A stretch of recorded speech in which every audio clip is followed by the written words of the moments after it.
lelah tu penting. Makin lelah kita di dunia, makin tinggi derajat surga kita. Percayalah Bapak Ibu. Am hasibtum an tadkhulul jannah wa lamma ya'lamillahu allazina jahadu minkum wa ya'lamis sabirin. Jangan kau kira kau bisa masuk surga sebelum Allah melihat siapa yang paling payah di antara kamu.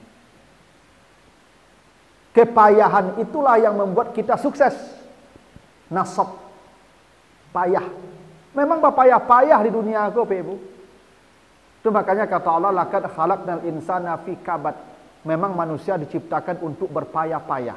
Semakin payah dia, semakin tinggi surga itu. Maka para nabi itu paling payah hidupnya di dunia. Karena surganya paling tinggi. Makanya Bapak Ibu kalau acuk sakit, banyak penyakit, itu cara Tuhan meninggikan surga kita. Kalau dosa kita sudah hilang. Karena kepayahan itu meningkatkan derajat surga kita. Kesuksesan, kemenangan, keberhasilan lewat kepayahan. Bapak Ibu kira ambo bisa mengecek mendekini ko lalu-lalu saya kira jambu deketik. Enggak Bapak Ibu. Orang lalu ambo berjago tu Bapak Ibu. Orang bermain ambo serius tu Bapak Ibu. Memang kepayahan itu syarat kita menjadi orang besar. Makanya Nabi Musa berkata, kita sudah lelah. Laqad lakina min safarina haza nasaba. Jadi kita memang perlu berpayah-payah di dunia itu, Bapak Ibu. Makanya istri Fir'aun saking payah hidupnya, akhir hayat itu dihimpit dengan batu besar oleh Fir'aun sampai mati. Tapi surganya paling tinggi. Karena selama menikah dengan Fir'aun itu yang ada kepayahan. Maka surganya paling tinggi. Bahkan diperlihatkan surga menjelang dia mati. Ada istana khusus untuk dia, Asia. Kenapa? Hidupnya memang payah. Khadijah, kenapa diperlihatkan surga oleh Jibril menjelang mati? Datang Jibril kepada Khadijah memperlihatkan surganya. Ini surganya sudah siap min qasab. La sakhba fiha wala nasaba. Begitu kata Jibril kepada Nabi Muhammad. Dia sudah lama payah. Maka sekarang surga untuknya. Begitu Pak Ibu. Nah dunia juga begitu. Tidak ada orang besar tanpa kepayahan Bapak Ibu. Tidak ada. Ya. Makanya kata nasab, nasabah yang artinya payah. Dari kata nasab itu ada kata nasib. Nasib ya nasib kita. Jadi nasab itu artinya payah, nasib ya nasib kita. Artinya nasib kita ditentukan kepayahan kita. Yang tidak mau berpayah-payah ya nasibnya ya begitu-begitu aja. Makanya perintah Allah, faiza faragta fansab. Sama. Apabila engkau telah selesai dari satu pekerjaan, maka letihkan lagi dirimu dengan pekerjaan baru. Jangan istirahatkan dirimu. Jangan istirahatkan. Fansab. Letihkan. Karena hanya keletihanlah yang membuat nasibmu berubah. Kira-kira begitu bahasanya. Maka berpayah-payah itu penting. Jadi anak-anakku kalau tidak mau payah-payah Pak Ibu, tidak akan jadi orang Pak Ibu. Bantu saya untuk orang. Ya. Ya saya lebih Ibu kamu. Ini orang kok kalau jadi orang Pak Ibu, you berpayah-payah hidupnya. Kalau tidak mau payah-payah, tidak mau jadi orang lah Pak Ibu. Ya. Lalu qala ara'aita id awaina ila sakhra fa inni nasitul hut. Apa kata muridnya tadi? Tadi waktu kita berhenti di bawah batu. Jadi ada batu yang tempat di bawah itu teduh. Musa dan muridnya berteduh di sana. Karena lelah, sudah teduh. Dan Nabi Musa tadi tertidur sebentar. Maka ketika ikannya sudah lewat jalan, ini muridnya lupa kasih tahu. Maka kata muridnya, wa ma ansanihu illa syaitanu an azkurah. Saya lupa memberitahukannya dan tidak ada yang melupakan saya untuk memberitahukannya kecuali hanya syaitan. Jadi palupu memang dari setan. Jadi kalau lacu-acu Pak Ibu lupu-lupu itulah takut di setan. Karena lupu dari setan Pak Ibu. Karena orang lupu akalnya sedang bermasalah. Karena akalnya sedang rusak itu makhluk lupu itu. Orang pelupu akalnya rusak. Dan yang merusak akal itu setan. Itu makanya khamar minuman setan. Khamar itu rijsun min amali syaitan. Khamar itu minuman setan. Kenapa khamar minuman setan? Karena khamar merusak akal. Karena setan merusak akal. Itu kenapa orang yang akalnya rusak disebut majnun. Kenapa orang yang akalnya rusak disebut majnun? Karena dikuasai jin. Majnun namanya. Dikuasai jin dan setan.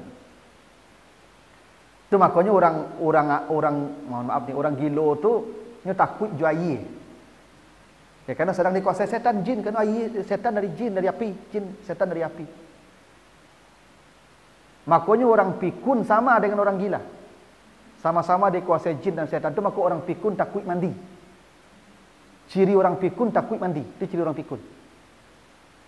Jadi kalau ada apa-apa mulai malih mandi, dua kemungkinannya bekonya tu. Kalau ndak pikun, tahu cek lain. Ya tahu. Ya, maka kalau le rajin coba wudu, insya-Allah dak pikun kan lah cayo lah kamu. Karena pikun ke pengaruh setan. Ya, pengaruh jin. Nah, maka kalau dibersihkan dengan air, hilang semua pengaruh jin itu. Makanya nanti Bapak Ibu baca surah Al-Anfal ayat 11. Surat Al-Anfal ayat 11. Untuk apa air diturunkan Allah kepada kita? Wa yuzhiba ankum rijsas syaitan. Dengan air itu kamu hilangkan kotoran-kotoran syaitan.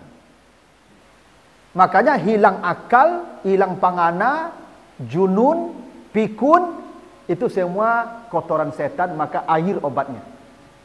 Maka selama Bapak Ibu rajin berwudu, tidak akan pikun tuh. Karena pelupa itu dari setan. Tuh, lupa itu dari setan. Ragu, lupa itu dari setan. Makanya ada hadis Nabi, kalau Bapak Ibu salat tagak Allah, pas katagak tu ragu, tigu ampe kau. Pernah nak? Tigu ampe kau. Maka kata Nabi, engkau berdiri. Tambah satu lagi. Ambil yang pasti 3. Kalau pun naik kata ragu 3 ampe, yang pasti 3 ampe ragu kan? Tambah cek lain. Oh tiba dia te lalu rui badan yo takana yo lampe kironya la 5 kini kau tagak. Kata Nabi, jangan duduk, terus berdiri. Begitu cara menghinakan setan. Artinya apa? Keraguan itu dari setan. Ya. Jadi ragu, ya, lupa itu dari setan. Maka kata temannya Nabi Musa, saya lupa memberitahukannya, tapi tidak ada yang membuat saya lupa kecuali hanya setan. Begitu. Maka kata Musa, qala zalika ma kunna nabghi fartadda ala asarihima qasasa. Itulah tempat yang kita cari. Ayo balik ke belakang balik. Ya, kita balik ke belakang balik. Kita susul jejak kita kembali untuk mencari tempat yang tadi tu, ikan hidup tadi. Udah, balik lagi ke belakang. Hebatnya Nabi Musa tu Ibu ya. Nabi Musa tu Pak Ibu, ndak berangnya Pak Ibu. Kalau apa ke sopir kuah. Lah tolonsong Pak, lah sekian puluh kilo tolonsong. Tu, di bawah kau. Di mak kau. Oh, lah tak lewat, Pak lah jauh lewat. Akhir cepat. Tu kau pancali ang boto, tak tahu. Kalau Nabi Musa ndak Nabi Musa ndak. Oh, kalau begitu balik ke belakang. Ya, kita susuli jejak kita. Jadi, Bapak Ibu, Nabi Musa tu orangnya sabar. Cuman Nabi Musa ndak sabarnya bukan persoalan seperti ini. Nabi Musa tu ndak sabar kalau melihat kemungkaran di depan matanya. Itu yang ndak punya kesabaran Nabi Musa. Itu makanya itu yang diajarkan Nabi Khidir, dibocorkan kapal orang. Mungkar ke raja tu. Aku Musa protes. Didabi anak ketik. Tak mungkar ke raja tu. Diprotes. Jadi Nabi Musa tu tak sabarnya melihat kemungkaran, tak sabar dia. Tapi kalau soal urusan harian, sabar Nabi Musa. Ini contohnya nih. Ketika muridnya salah, lah jadi ang kita wekoyo ke ikan kau lupanya kita ulah panjang berjalan belum latih lo berjalan belumnya kita tahu. Kata Musa, ya sudah. Itu tempat yang kita cari, balik kita ke belakang. Jalan balik ke belakang. Tak ada celoteh Nabi Musa. Tu beko mencari cali ang. Nak engak saya jalan ada itu lah Pak Ibu. Musa jalan pulang, ya, balik lagi ke tempat semula. Begitu ya. Nah, maka mereka menyusuri tempat kembali dan telapak kakinya diinjak lagi. Kan begitu Ibu ya, kalau di padang pasir kita jalan kan nampak telapak kaki kita jejaknya tu. Qasas itu artinya menikam jejak. Tu qasas. Maka ada kisah. Kisah dari kata itu, qasas, kisah sama. Kenapa kisah disebut kisah? Karena peristiwa ini akan terulang. Mengulang sesuatu namanya qasa. Makanya qasasa itu artinya menginjak kembali jejak kaki mereka. Itu namanya qasasa. Nah, kisah disebut kisah karena ini akan datang kembali di kejadian yang sama, di waktu yang berbeda, kalau sebabnya sama. Itu namanya qasas atau kisah. Maka mereka pun balik untuk mencari tempat ikan tadi hidup. Ini ayat yang ke-64 Bapak Ibu ya. Ini panjang ceritanya sampai ayat 83. Saya kira kita cukup begitu dulu ya, sampai nanti ayat 65-nya nanti ketemu Nabi Khidir. Nah, insyaallah di Selasa besok kita lanjutkan ya, bagaimana proses ketemunya dan bagaimana ya perjalanannya, bagaimana endingnya, nanti di pertemuan berikutnya kita selesaikan. Kalau tidak nanti bulan berikutnya kita selesaikan.